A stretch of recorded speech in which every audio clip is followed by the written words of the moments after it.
তো আমরা চেষ্টা করেছি, আপনারা প্রোগ্রাম বই অনেক কষ্টের মধ্যেই মাহফিল সিরাতুল ইসলামের এই কাজগুলো সম্পন্ন হয়েছে। ছাত্র বৈষম্য বিরোধী ছাত্র আন্দোলনের যে মানে খুবই কঠিন অবস্থায়, সেজন্য অনেক ত্রুটি বিচ্যুতি হয়েছে। সেজন্য আমি সবার পক্ষ থেকে ক্ষমা প্রার্থনা করছি। যাদের নাম বাদ দিয়েছে বলে আপনারা মনে করছেন, তাদের নাম দেওয়ার মতো সুযোগ ওই সময়ে ছিল না। যখন আমরা কোরবানের পূর্বেই, ঈদুল আজহার পূর্বে যখন আমরা মাহফিল সিরাতুল ইসলামের প্রোগ্রাম বই সেটিং করছিলাম, আমরা চেষ্টা করেছি, তারপরেও যাদেরকে আমরা দাওয়াত দিতে পেরেছি এবং যাদের সাথে আমরা যোগাযোগ করে দাওয়াতের কাজ সম্পন্ন করতে পেরেছি, ওনাদেরকেই দাওয়াত দিয়েছি। কাউকে বাদ দিয়েছি, কাউকে দিই নেই, এইটা বিষয় নয়। আমাদের একটা নির্দিষ্ট একটা কমিটি থাকে, ওখানে যাদের নাম আসেন ওনাদেরকে আমরা যোগাযোগ করি ওনাদের সাথে, এবং ওইভাবেই আমরা দাওয়াতটা দিই প্রতি বছর। এরকম যা প্রোগ্রামগুলি লিপিবদ্ধ করেছি, এই বিষয়গুলো আমরা 2-3 মাস আগেই বক্তাদের কাছে পৌঁছে দিয়েছি, এটা প্রস্তুতি নেওয়ার জন্য। অনেক বক্তা বিগত বছরগুলোতে বাদ দিয়েছেন ওনারা বিষয়ের উপর আলোচনা না করার কারণে। এটা আমাদের মাথায় রাখতে হবে, এখানে কারো বৈষম্য করার কোনো সুযোগ নেই। ওনারা আমাদের মাহফিলের প্রতি বৈষম্য করেছেন বলে ওনারা বাদ দিয়েছেন। বক্তাদেরকে আমরা 2-3 মাস আগে প্রোগ্রাম বিষয় পৌঁছাই, বক্তারা লেখাপড়া করে না আসলে সেটা তো আমাদের দোষ হতে পারে না। আমরা চেষ্টা করেছি এই বছরও বক্তাদের কাছে 2-3 মাস আগে প্রোগ্রামের বিষয় পৌঁছানোর জন্য, এবং আমি আশা করব এই বছর ওনারা বিষয়ের উপর আলোচনা করবেন ইনশাআল্লাহ। এরপরে যেটা মুরব্বীরা বলেছেন ম্যাগাজিন করার জন্য মাহফিল সিরাতুল ইসলামের, আমরা প্রকাশনার জন্য বলেছেন, আমরা চেষ্টা করব ইনশাআল্লাহ সামনে করার জন্য।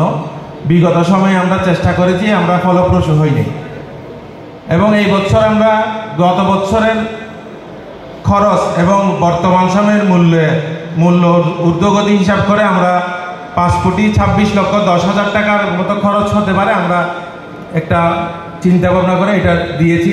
বেশিও হতে পারে, কমও হতে পারে। আপনারা সবাই সহযোগিতা করবেন, ইনশাল্লাহ আমরা সফল কাম হব।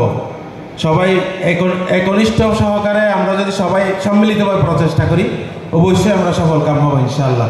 যেভাবে আমরা সফল কাম হয়েছি বৈষম্য বিরোধী ছাত্র জনতার আন্দোলনে।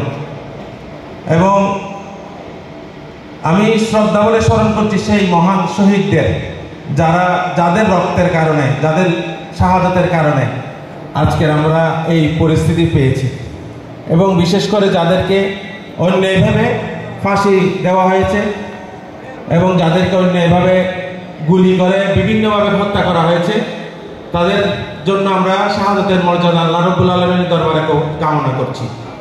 এবং যারা আহত অবস্থায় আছেন তাদের সুস্বাস্থ্য এবং দীর্ঘায়ু কামনা করছি। এবং যারা শাহাদাত বরণ করেছেন এবং যারা অসুস্থ আছেন সবার পরিবারের জন্য আমরা সমবেদনা জ্ঞাপন করছি। প্রত্যেকেই নিজ নিজ অবস্থান থেকে তাদের সহযোগিতা করবেন ইনশাআল্লাহ। পারবেন তো সবাই? এবং বৈষম্য বিরোধী ছাত্র আন্দোলনের এই স্বাধীনতাটা আমরা হেলায় নষ্ট করব না, কারণ আমাদের ব্যক্তিগত অনেক সমস্যা থাকতে পারে, অনেকের সাথে বিরোধ থাকতে পারে। আমি আপনাদের কাছে একান্ত অনুরোধ জানাচ্ছি, আপনাদের সেই ব্যক্তিগত সমস্যা, যে ব্যক্তিগত সমস্যাগুলো আপনারা ব্যক্তিগতভাবে সমাধান করবেন। আমি আপনাদের কাছে একান্তভাবে আশা করি মাহফিল সিরাতুল নবী সাল্লাল্লাহু আলাইহি ওয়াসাল্লামের মাঠে এবং মাহফিল সিরাতুল নবী সাল্লাল্লাহু আলাইহি ওয়াসাল্লামের আশেপাশে আপনারা ব্যক্তিগত সমস্যা ইস্যু তৈরি করবেন না। আমি কি কথা আপনাদেরকে বুঝাতে পেরেছি? বুঝেন নাই মনে হয়, জবাব আসে না। আমি কি বুঝাতে পেরেছি আপনাদের? কোনো মেহমান, কোনো কর্মী, কেউ একে অপরকে কোনোভাবে আপনারা হেয় করতে পারবেন না। এটা আল্লাহ রসুলের শিক্ষা নয় হেয় করা। আপনারা ব্যক্তিগত সমস্যা থাকলে এটা আপনারা ব্যক্তিগতভাবে সমাধান করবেন। আজ থেকে মাহফিল সিরাতুল ইসলাম 4 তারিখ ফজরের সময় মোনাজাত হবে। এই পর্যন্ত কোনো ধরনের বিরূপ মন্তব্য কোনো সোশ্যাল ওয়ার্ক মিডিয়ায় কোথাও যেন আমরা আর না দেখি। আপনারা আপনাদের ব্যক্তিগত সমস্যা থাকলে আপনারা ব্যক্তিগতভাবে সেটার সমাধান করবেন। আমি শাহজাহান ভাইয়ের দৃষ্টি আকর্ষণ করব এবং আরও যারা দলীয়ভাবে যারা পরিচিত, বিভিন্ন দলের মানুষ সবার প্রতি আমার অনুরোধ থাকবে আপনারা সমস্যাগুলো দলীয়ভাবে সমাধান করবেন, যেন মাহফিল ইসলাতুন নবী ইসলামের মধ্যে এই ব্যাড এফেক্টটা না আসে। আমি সবাইকে ধন্যবাদ জানাই আজকে অনুষ্ঠানে উপস্থিত হওয়ার জন্য। বিশেষ করে মঞ্চে যারা উপস্থিত হয়েছেন, আমরা আপনাদের অনেককে দাওয়াত দিয়েছি, অনেকে দাওয়াত দিতে পারি নাই। মাহফিল ইসলাতুন নবী ইসলামের আন্তরিকতার কারণে আপনারা যারা উপস্থিত হয়েছেন, আল্লাহ রাব্বুল আলামিন আপনাদের প্রত্যেককেই উত্তম জাযা দান করুক। ওয়া আখিরু দাওয়ানা আলহামদুলিল্লাহি রাব্বিল আলামিন। আসসালামু আলাইকুম ওয়া রাহমাতুল্লাহি ওয়া বারাকাতুহু।